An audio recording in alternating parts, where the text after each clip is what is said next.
नमो वरिहन्ताणं नमो सिद्धाणं नमो आयरीयाणं नमो वध्यायाणं नमो लोये सर्वसाहूनं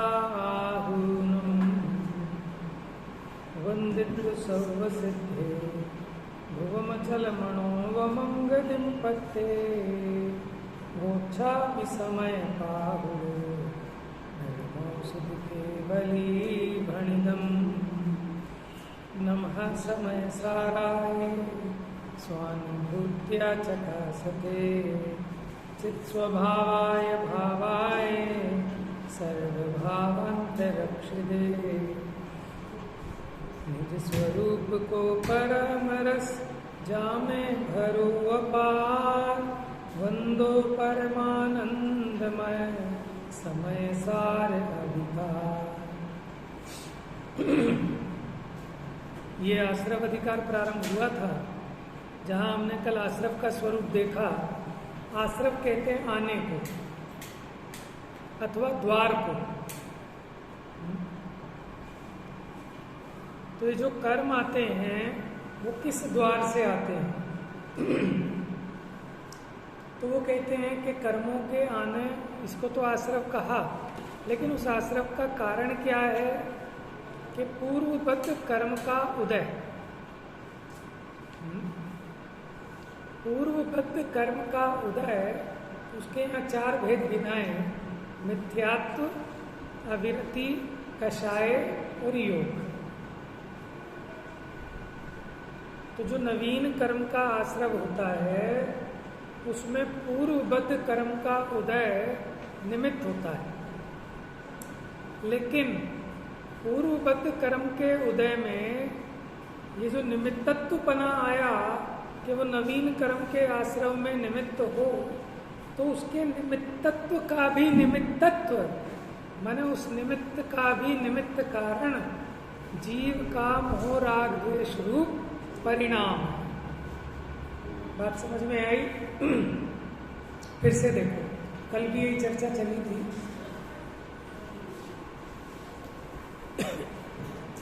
तो ज्ञानावरणादि 8 कर्मों का आना, उसका नाम है आश्रव। Page number 414। ज्ञानावरणादि 8 कर्मों का आना, इसका नाम क्या है? आश्रव। लेकिन ये जो आश्रव हो रहा है इसका निमित्त कौन है? इनका निमित्त बताया हमने मिथ्यात्व, अविरति, कषाय, योग। लेकिन ये मिथ्यात्व, अविरति, कषाय, योग भी दो प्रकार के बताए: संग और असंग। संग माने जो जीव के परिणाम, संग माने चेतन वाले, चेतन में होने वाले विकार, और असंग माने उद्गल में होने वाले विकार। अब उद्गल में होने वाला विकार क्या है कि मिथ्यात्व प्रकृति का उदय, उसका नाम असंग मिथ्यात्व है। फिर से, मिथ्यात्व प्रकृति का उदय माने जो पहले हमने कर्म बांधा था, अब उस कर्म का उदय आया। अब मिथ्यात्व प्रकृति का उदय, उसका नाम असंग मिथ्यात्व, क्योंकि वो उद्गल है। अब अविरति क्या है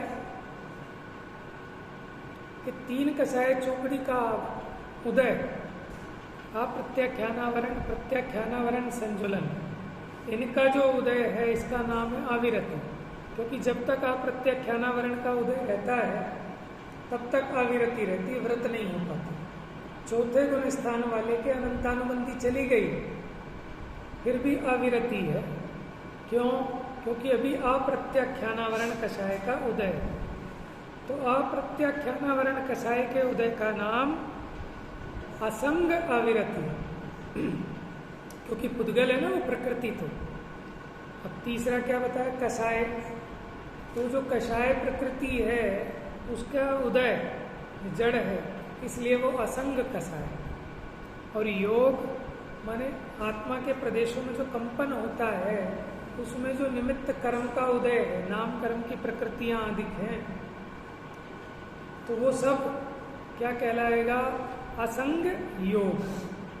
तो देखो क्या है इसमें कारण कार्य कि जो नवीन कर्म आते हैं वो उनका निमित्त कारण कौन है कि जो पुराने आपने कर्म बांधे थे, आज उन कर्म का उदय आया तो वो वर्तमान कर्म का उदय नवीन कर्मों के आने का निमित्त है। ठीक है। और ये जो पूर्वबद्ध कर्म का उदय निमित्त हो रहा है ना, वो भी कब हो रहा है, उसका भी निमित्त कौन कि जीव का मोह राग द्वेष रूप परिणाम। तो असली आश्रम कौन है कि जीव का मोह राग द्वेष रूप परिणाम।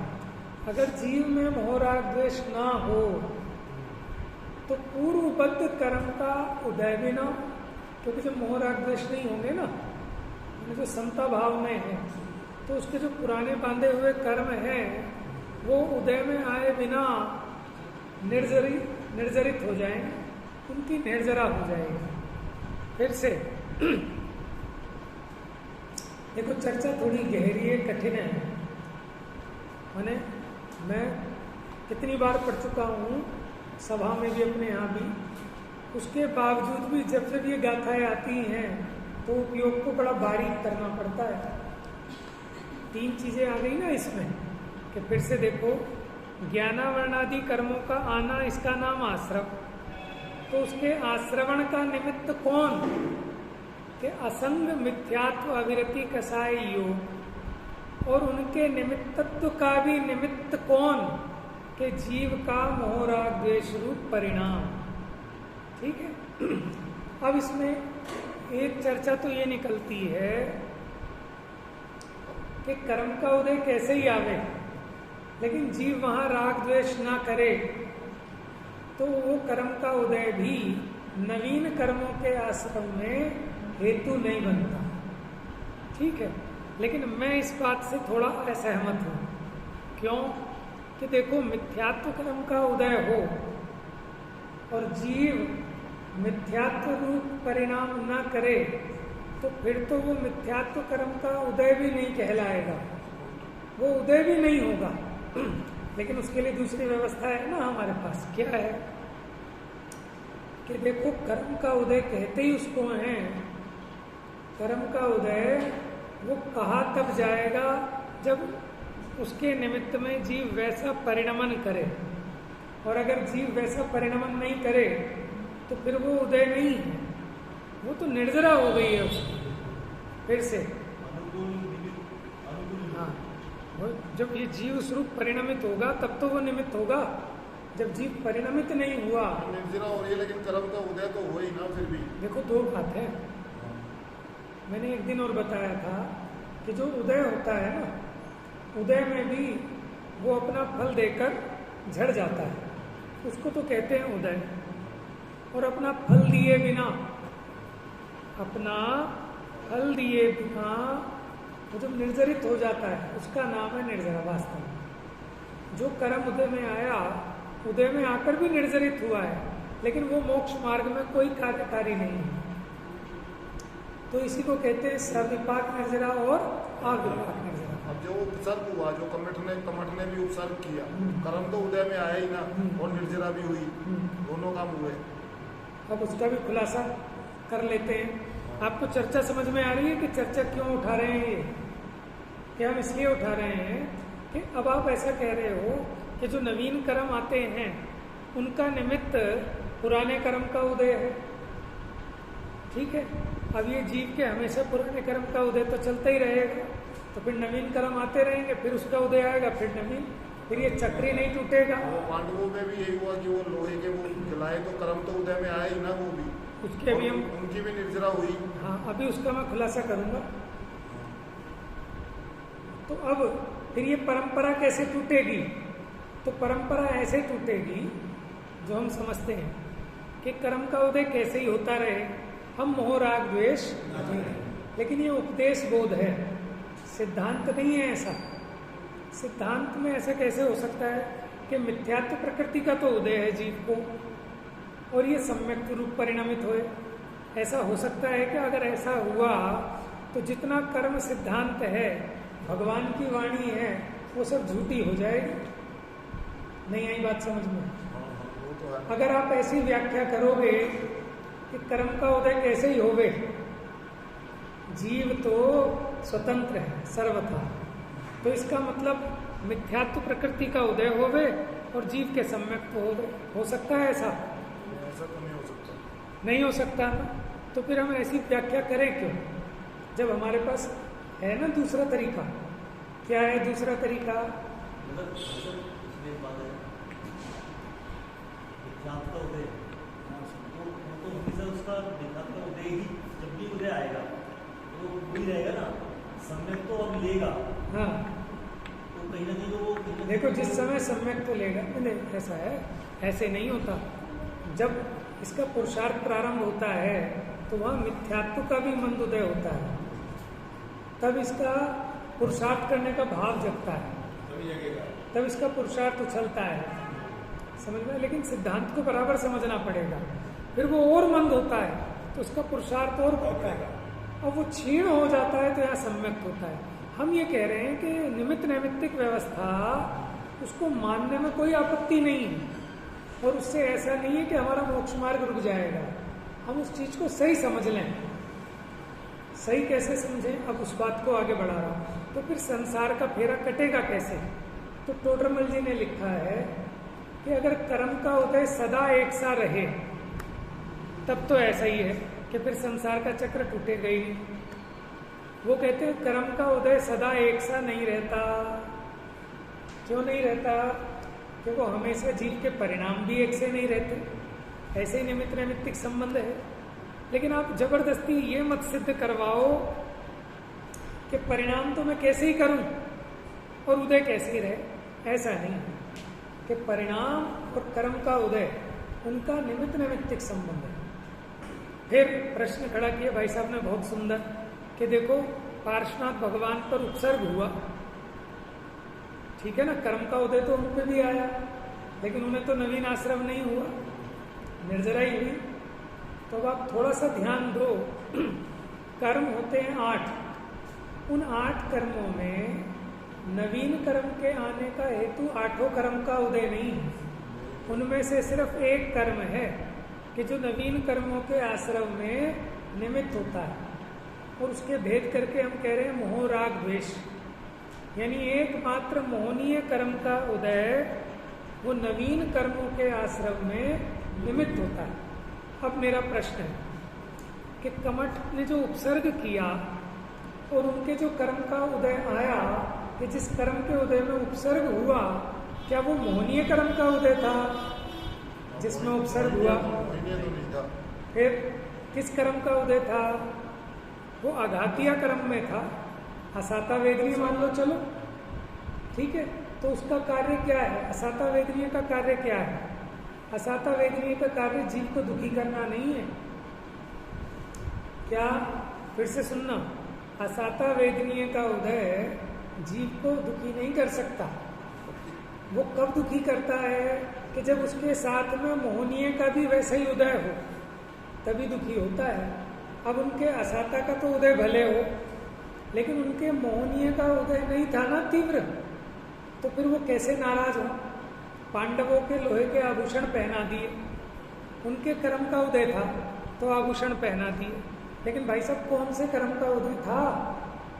आप मुझे ऐसा कोई जीव दिखाओ कि जिसके ज्ञानावरणी का तीव्र उदय हो, ठीक है, और उसकी बुद्धि तेज चले। ऐसा हो सकता है क्या? ऐसा जीव दिखाओ कि जिसके मिथ्यात्व प्रकृति का तीव्र उदय हो और वो सम्यक्त्व का पुरुषार्थ करे, जो जिनवाणी सुनने का भाव आए जिसको। ऐसा कभी नहीं हो सकता। बात समझ में आ रही है? तो देखो, हमें व्याख्या ऐसी करनी चाहिए कि हमारा जो सिद्धांत है उसमें भी बाधा ना आए, ठीक है ना। जब हम गड़बड़ एक जगह करते हैं तो 10 जगह एडजस्ट करने में गड़बड़ होती है। ऊपर का एक बटन गलत बंद कर दिया तो नीचे के सारे गलती बंद करने पड़ेंगे उसकी सेटिंग बनाने के लिए, है? देखो ऐसा है, 5 समवाय होते हैं जब कार्य होता है, ये बात बराबर पक्की बात है। लेकिन आपके अधीन क्या है?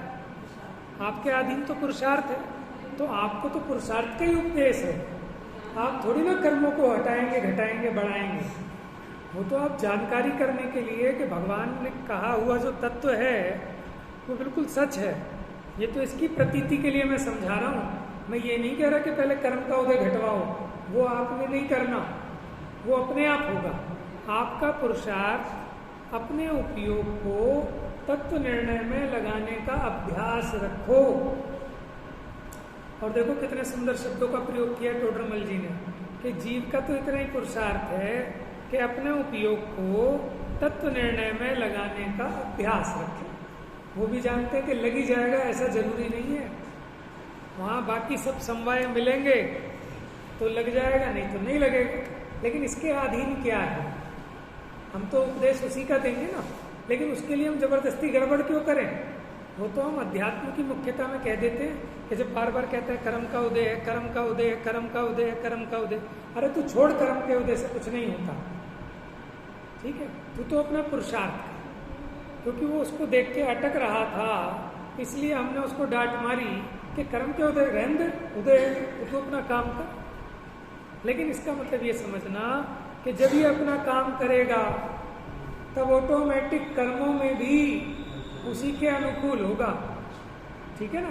जब ये जीव तीव्र मिथ्यात्व में सोया है तो कर्म का भी तीव्र उदय है, और जब ये जागा, इसको सुध आई, भगवान को देखा, ठीक है, तो यहाँ कर्म का उदय भी गारंटी से हल्का है। ऐसे ही निमित्त नैमित्तिक संबंध है, इसी का नाम कर्म सिद्धांत है।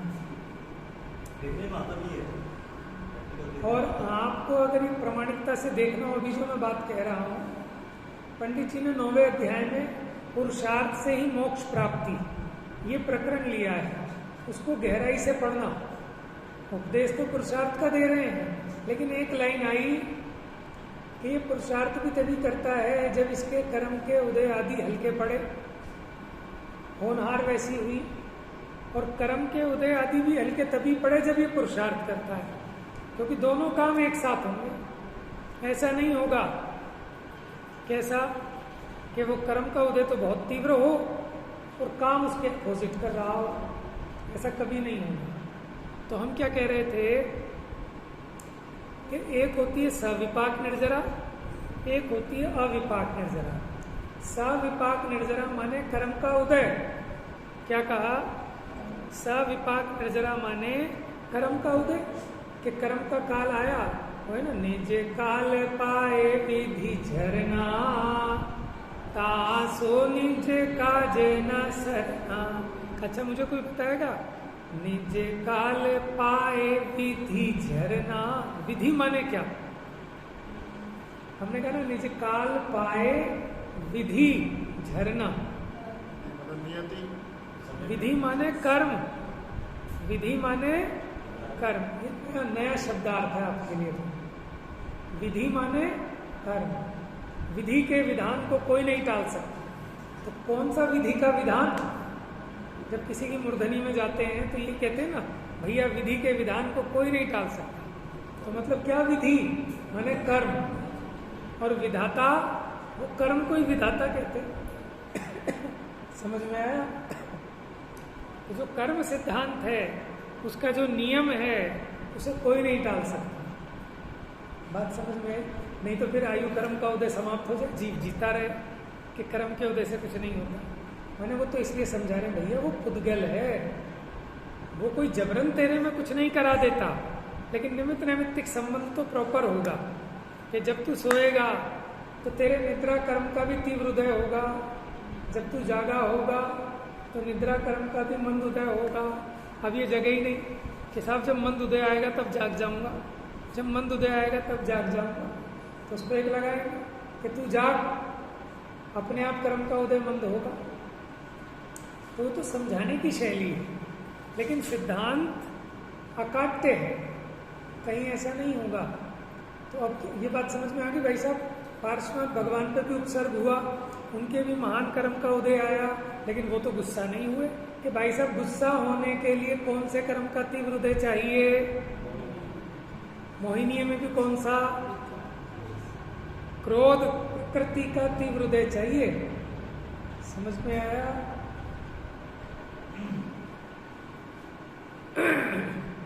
अब देखो, कई बार क्रोध आने का अवसर ना हो तो भी क्रोध आ जाता है जीव।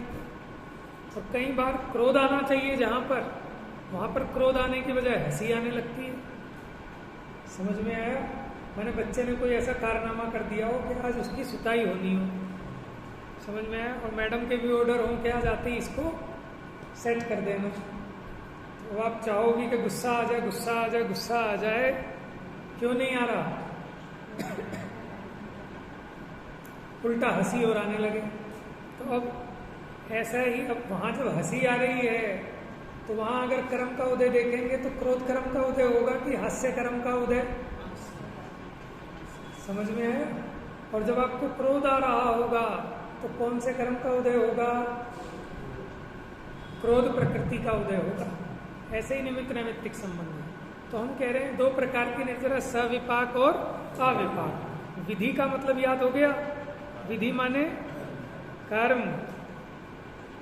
ठीक है। तो निज काल पाए विधि झरना, तासो निज काजे न सरना। आपने लोन लिया 10 साल का और 10 साल में ही चुकाया, इससे क्या होने वाला? ये बहुत ब्याज भर गया। हाँ, तप करी जो कर्म के पावे। अब मेहनत करके दिन रात एक करके पैसा बचा बचा कर 10 साल का कर्जा 2 साल में उतार दिया, तो वहां तो फायदे का सौदा है। नहीं तो क्या हुआ? आप सब 5 लाख रुपए लिए थे, भाई सबसे 5 लाख लिए, आपके दे दिए। समझ में? अब आपने तकादा किया तो भाई मेरे 5 लाख थे, 8 लाख हो गए 5 साल में। अब किसी और से 8 लाख उठाए, नहीं दे दिए। ऐसा जीव का चल रहा है संसार में। और ज्ञानी क्या करता है कि 5 लाख का कर्जा किया था, 2 लाख अपने जोड़े, 3 लाख का नया कर्जा उठाया, कमेटी छुड़ाई, 2 लाख अपनी जेब के कमाए मेहनत करके, ये कर्जा निमट गया। अब कितना रह गया कर्जा? 5 लाख से 3 लाख रह गया। फिर इसने मेहनत करके जी जान करके बचाए, फिर 2 लाख अपनी जेब से, 1 लाख फिर किसी और से उठाए, अब कर्जा रह गया 1 लाख का।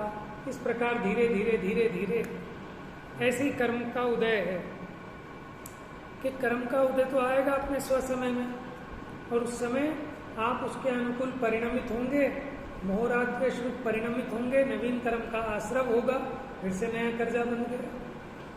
लेकिन उसका उदय आने से पहले ही जो जीव तप करके, अब तप में क्या लेना कि इच्छा निरोधा तप है। इच्छा के निरोध का नाम तप है, यही सबसे बड़ा तप है। और प्रकारांतर से तत्व ज्ञान, भेद विज्ञान, ठीक है, शुद्धोपयोग की भावना, सत्संग, ज्ञानियों का माने सेवा, शुश्रूषा, वैयावृत्ति, जिनवाणी का पठन पाठन, चर्चा, वार्ता, इनमें जब अपने उपयोग को लगाया इसने, तो उससे क्या हुआ? है क्या हुआ कि देखो,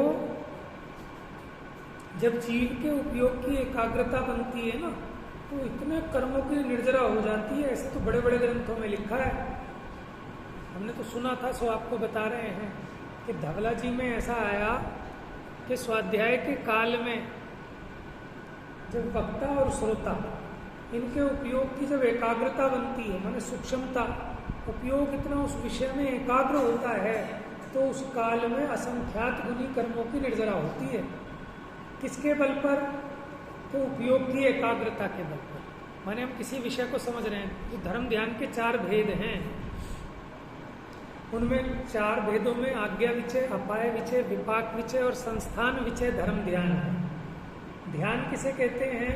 कि ज्ञान की एकाग्रता का नाम ध्यान है, ज्ञान की स्थिरता का नाम ध्यान है। जितने काल आपकी वो एकाग्रता बनती है, उतने काल तक आपके मोह राग द्वेष बुद्धिपूर्वक उत्पन्न नहीं होते, ठीक है ना।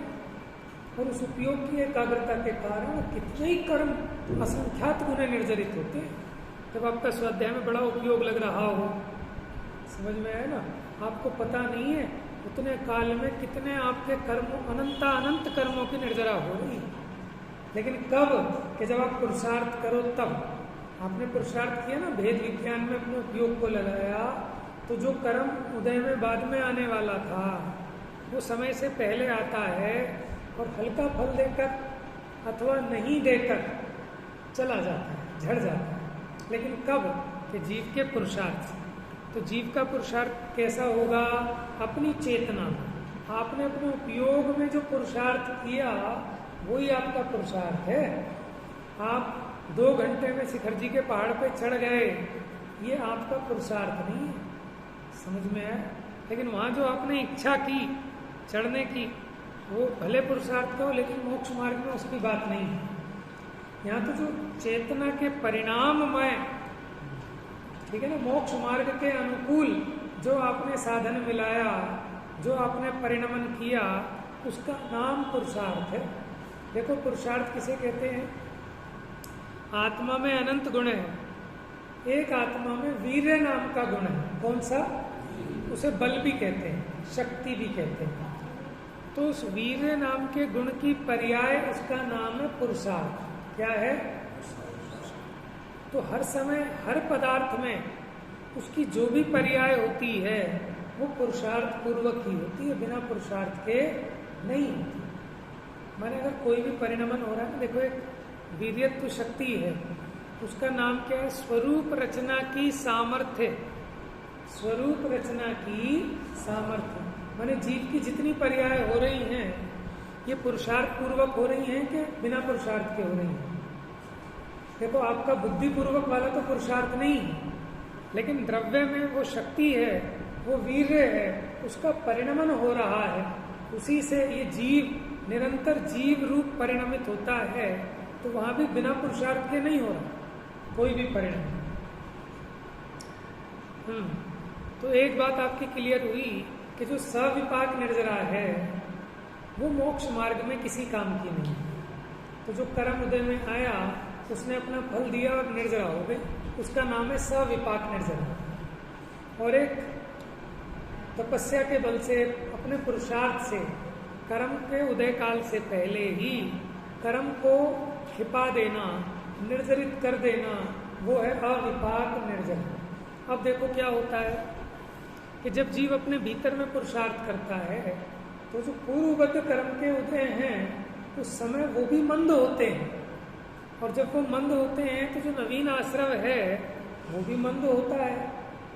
अब आश्रव तो मंद हुआ लेकिन उनका बंध और हल्का होता है, क्योंकि देखो 4 चीजें हैं,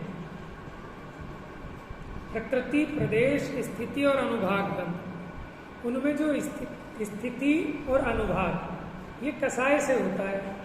अगर आपकी कसाय शक्ति थोड़ी है तो कर्म की स्थिति भी कम होगी और उसकी फल देने की ताकत भी कम होगी।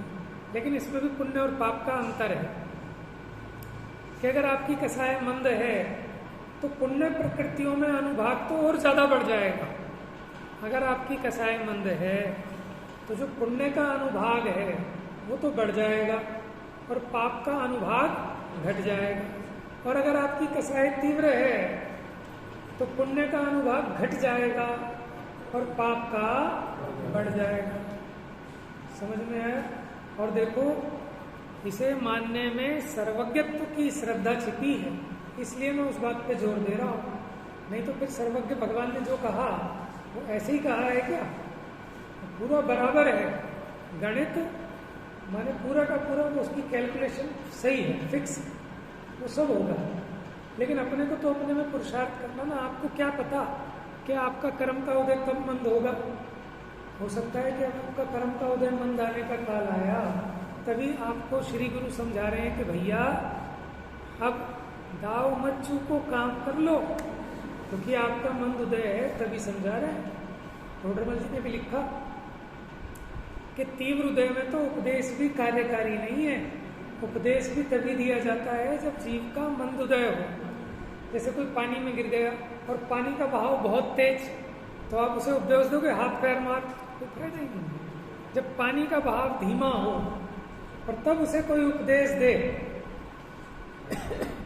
और वो हाथ पैर मारे तो बच सकता है। लेकिन कदाचित किसी की होनहार ऐसी हो कि वेग तो मंद है और ऊपर नाव आ जावे, अब बताओ हाथ पैर मारे क्या होगा? समझ में आया? तो तो इसलिए जब कर्म का उदय मंद है तभी ये जीव उपदेश सुनने के काबिल होता है। यानी स्वाध्याय भवन में जो आ गया अपनी मर्जी से जो आया, जबरदस्ती वाली नहीं, उसका उदय मंद है तभी वो आया है और तभी उसको समझ में आएगा, नहीं तो समझ में आने वाला। ठीक है, अब जैसे मान लो आजकल जो कार्यक्रम हम सब में सब जगह सब काम करते हैं ना, जैसे मान लो उठावनी होती है, अब उसमें पंडित जी का 1 घंटे का प्रवचन रखवा दिया, पीछे से लोग घड़ी दिखाने लगते हैं। ठीक है, अब तो शुरू में जब मैं था नया तब एक आध जना जरूरत पड़ गई तो उन्होंने कहा हाँ जी सब प्रवचन करना, हमें प्रवचन करने में मजा आ गया तो हम तो करे चले गए, पीछे से लोग घड़ी दिखाने लगे, पंडित जी टाइम देख लो टाइम। सही बात है, हम तो खाली हैं, लेकिन सामने वाले को अपनी दुकान जाना है, किसी को ऑफिस जाना है, और आपने इंटीमेशन दी थी कि 9 बजे की उठावनी है, पहले ही आपने 9:45 बजा दिए, और उसके बाद 1 घंटा और आप जबरदस्ती बिठा के जिसको रखोगे तो वो गाली देगा। एक प्रसंग और था, बड़े कोई थे पंडित जी, उनको तो लोग गाली बकने लगे, समझ में, प्रवचन बीच में बंद करना पड़ा।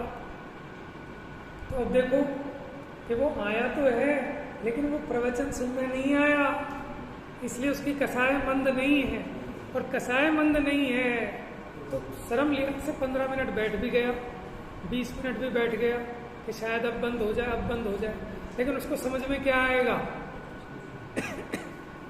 आएगा जल्दी कब याद रखेगा समझना भी कुछ समझ में नहीं आएगा, वो तो गवर्नमेंट के लिए आया, वो समझ में तो इसलिए देखो इसलिए क्या है तो उसमें ना क्या है कि और उल्टा पाप चढ़ता है ना, तो इसलिए या तो पहले से एडवर्टीजमेंट पूरा होना चाहिए कि भाई 1 घंटे शास्त्र होगा, ताकि जिसकी सामर्थ्य हो वो बैठे, नहीं तो जाए अपना। लेकिन आपने तो धोखा कर दिया कि 5 मिनट लगेंगे बस, और घेर लिया 1 घंटे को, तो फिर जीव को कसाय बनेगी, वो उल्टा पाप बांधेगा और आप भी उसमें निमित्त होंगे, हैं? तो इसलिए आचार्य ने जो सम्यक ज्ञान के 8 अंग हैं उसमें एक कालाचार है। क्या है?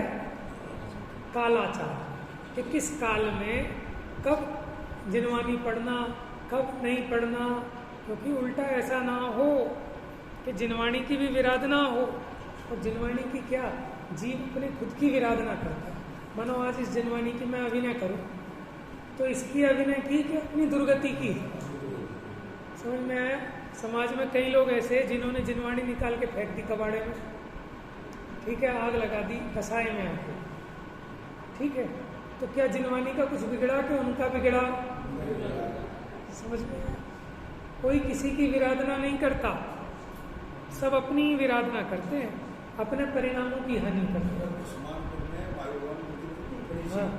एक लड़के ने पत्थर मारा, सुना हुआ मूर्ति लग नहीं पाया, नहीं तो मूर्ति हो जाती, बड़ा पत्थर लेके मासरा तो बढ़ गया, चैन था, भाग गया, पकड़ पाया, पकड़ नहीं पाया।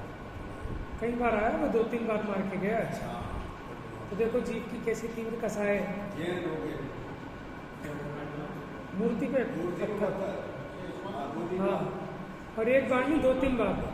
हाँ, ये समझ लो, लेकिन फिर भी और किसी को क्यों नहीं मार रहा, मूर्ति को क्यों मार रहा है? देखो जीव की कसाय, समझ में? आप ही देखो ना, कोई भी व्यक्ति कितना ही पापी हो, लोग बाग जैसे ना कहीं ऐसी जगह होती है जहाँ लोग पेशाब कर देते हैं, तो वहाँ चारों धर्मों की वो लगवा देते हैं टाइलें, ताकि कोई यहाँ पेशाब ना करे। देखा होगा आपने सड़कों वड़कों पर, ठीक है, भले कोई उसे ना मानता हो, तब भी आदमी इतनी विनय रखता है कि नहीं भाई गलत है। लेकिन आप देखो जीव की होनार खुद जैन और ग्रंथ समय सार कुंदाचार्य दिगंबर मुनिराज नमोकार मंत्र जिसमें लिखा है, सिद्ध लिखा है, सब लिखा है, उसकी अभिनय कर रहे हैं। तो बिना तीव्र कसाय के ऐसी बुद्धि नहीं उपजती, कैसी उनकी दुर्गति हो गई, ठीक है। और कहनी नहीं चाहिए, लेकिन बता रहा हूँ जो सच्चाई है। हमारे मंदिर के प्रधान जी थे, ठीक है, उनके शासन काल में ऐसा काम हुआ था, फिर उन्हें हो गया कैंसर इस काम के बाद, और कैंसर हो गया गले का, उन्होंने फ़ोन करके बुलवाया ऋषभ जी को और मुझे, और उनके पैरों में पड़ गए कि जी हमसे बहुत बड़ा अपराध हो गया, हमसे बहुत बड़ी गलती हो गई, हमें माफ़ कर दो, ये कर दो, वो कर दो। यानी जीव को कहीं ना कहीं समझ में आ रहा है, समझ में आया। और एक जिसका बिग रोल था, उसकी भी हालत ऐसी ही रही कि ये काम करते ही बेटे का एक्सीडेंट हो गया, एक बेटा जल गया और खुद कैंसर से मरा। और मतलब जो जो भी कमेटी के मेंबर थे उन सबके साथ ऐसे ही हो गया, होनहार की बात है, ठीक है। वो तो उनका उदय जल्दी आ गया, कदाचित ना भी हो, अगले भव में हो, लेकिन जीव ने किसका बुरा किया? अपना बुरा किया। अब वो प्रधान जी को समझ में आ गया, उन्होंने तो पश्चाताप करके अपने उस कर्म को कम कर लिया, हल्का कर लिया। लेकिन किसी को और कसाय बल जाती है कि इन्होंने मंत्र करवा दिया हमको। जैसे रावण का विमान रुक गया, बाली मुनि नीचे तपस्या कर रहे थे, तो उसे और कसाय बन गई कि पुराना बैर था ना, इसलिए अपने मंत्र से मेरे विमान को रोक दिया। तो इसे कहते हैं खोटी होनहार। समझ में आया? तो आप ये देखो पग पग पे कितना हमें विचार रखने की जरूरत है। अब आप ये देखो, हमारा टाइम सबको पता है क्या कि हम 9-10 पे छोड़ेंगे, सबको पता है, ठीक है। लेकिन अब कोई नया व्यक्ति आया, वहाँ तो लिखा है 8:15 से 9, अगले का 9 बजे कोई अर्जेंट काम है, कुछ भी है, अब आदमी शर्म लिहाज में उठ नहीं पा रहा, ठीक है। लेकिन उसके परिणाम खराब हो रहे हैं कि नहीं हो रहे हैं, तो हमारी लापरवाही है ना। और उसके अगर परिणाम बिगड़ रहे हैं तो इसमें हमारी भी भूमिका है पूरी। समझ में आया ना? अच्छा, मान लो 8:15 का टाइम है, हम आ रहे हैं 8:30 बजे, तो जो व्यक्ति 15 मिनट वेट कर रहा है उसके परिणाम कितने खराब हो रहे होंगे। तो देखो हम कैसी कैसी गलती करके कितना कर्म बांधते हैं, अभिनय करते हैं, जिनवाणी अभिनय हो रही है। तो इसमें क्या है कि अपने को पता ही नहीं, विचार ही नहीं है। तो आज हमने बात की कि जो नवीन कर्मों का आना होता है उसका निमित्त कारण पूर्व कर्म का उदय है, और उस पूर्व कर्म का उदय जो उसमें ऐसी शक्ति है कि नवीन कर्मों के आने का निमित्त बने, उसका भी निमित्त जीव का मोह राग द्वेष रूपी परिणाम है। इसलिए उपदेश क्या देते हैं कि अगर जीव मोह राग द्वेष रूप ना परिणमित हो तो इसके कर्म भी नहीं आएंगे।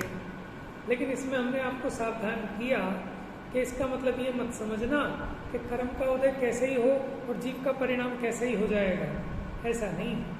लेकिन इससे कोई पराधीनता भी नहीं है कि जीव जब अपने भीतर पुरुषार्थ करेगा तो नियम से वहाँ कर्म का उदय भी हल्का अवश्य होगा। आपको कर्म में कुछ करना नहीं, लेकिन ये निमित्त नैमित्तिक संबंध समझना पड़ेगा। अच्छा, आप बता सकते हो कि मेरी क्रोध प्रकृति का उदय तीव्र है कि मंद है? अभी बताओ। बता दिया ना आपने, कैसे बताया? क्योंकि आपको निमित्त नैमित्तिक संबंध पता है। अभी मैं फपकने लगूं एकदम तो आपको समझ में आ जाएगा कि नहीं आ जाएगा? बस इतना समझाने के लिए उसका वर्णन है। लेकिन ये नहीं कि जबरदस्ती उसने कर्म ने आपको क्रोधी कर दिया। जब हम निमित्त नैमित्तिक समझाते हैं तो व्यक्ति ऐसा मान बैठता है कि अब तो भैया ये कर्म के अधीन हो गया सब कुछ, जब ये चाहेगा तो हमें गुस्सा करा देगा।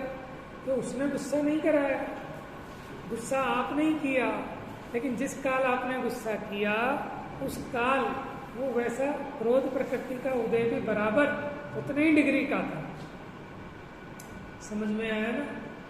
तो अब जीव को क्या इससे कोई पराधीनता नहीं आती, क्योंकि जैसा जीव कर्म बांधता है कभी भी वैसा नहीं भोगता। ये नियम है कि जैसा आपने कर्म बांधा वैसा नहीं भोगोगे, क्योंकि बांधा तो अभी है और ये भोगने में आएगा अपने जो काल पकेगा इसका, आबादा काल के बाद जितने टाइम तक का पीरियड है उतने टाइम तक। लेकिन परिणामों के निमित्त से वो बांधे हुए कर्म में भी उत्कर्षण अपकर्षण संक्रमण नियम से होते हैं, और जीव का कर्म का उदय भी सदा एक सा नहीं रहता। जिस काल उदय मंद है उस काल ये जीव पुरुषार्थ करे तो ये अपना कार्य सफल कर सकता है। और जीव को ये तो खुद अपने ख्याल में लेना होगा कि किस समय मेरा काल अब मंद है। मानो सुबह के 9 बज रहे हैं, तो हमें लेट हो रही है ऑफिस को, ठीक है। अब उस समय हमारे कर्म का उदय भी तीव्र है, क्योंकि हम भीतर में बेचैन है ना, और उस समय मैं सोचूं कि अब मैं बैठ के स्वाध्याय करूं, तो ये अकाल है। क्या है? अकाल, यानी कालाचार का उल्लंघन है, क्योंकि उस समय तुझे इसके फल की प्राप्ति नहीं होगी, तुझे समझ में ही नहीं आएगा। मानो स्टेशन पे ट्रेन छूटने वाली है और यहाँ हम आपको स्वाध्याय में घेर के बैठ जाएं तो आप भी बैठ जाओ कि चलो समझ लें, कुछ समझ में आएगा क्या? समझ में बहुत जोर की भूख लगी है, बेचैनी हो रही है, ठीक है, और उस समय जबरदस्ती हम आपको बिठाएं तो ये काल का उल्लंघन है। इसलिए सम्यक ज्ञान के 8 अंगों में एक कालाचार का भी ध्यान रखना चाहिए। कई बार मैं कहता हूँ, जैसे अपने को पता है कि बच्चे स्कूल से आने वाले हैं, अब उस समय हम ग्रंथ लेके बैठ जाए, ठीक है, माँ ग्रंथ लेके बैठ जाए और आए, पढ़ रही हूँ अभी मैं, चल वहाँ अपने कपड़े उतार ले, कर ले, खाना लेके खा ले, भले बैठी हो लेकिन उसके समझ में कुछ नहीं आएगा। तो इससे बढ़िया तो ये है कि उस समय वो अपना प्रॉपर काम निपटा के तसल्ली से जब अपना फ्री टाइम हो उस समय अभ्यास करें। बहुत ज़्यादा टाइम की बात नहीं है, थोड़ा भी समय हो लेकिन उपयोग की विशुद्धता हो। सम्यक ज्ञान के 8 अंग नहीं पढ़े आपने? शब्दाचार, अर्थाचार, उभयाचार, विनयाचार, कालाचार, अनिन्नवाचार, उपधानाचार, बहुमानाचार, ये 8 अंग हैं। इसमें है कालाचार। काल मतलब कि किस समय जिनवाणी का स्वाध्याय करना, उस काल का विचार करके अभ्यास करना चाहिए। भयंकर नींद आ रही है आपको, अब जिनवाणी खोल के बैठ जाओ पढ़ने के लिए, तो ये गलत है।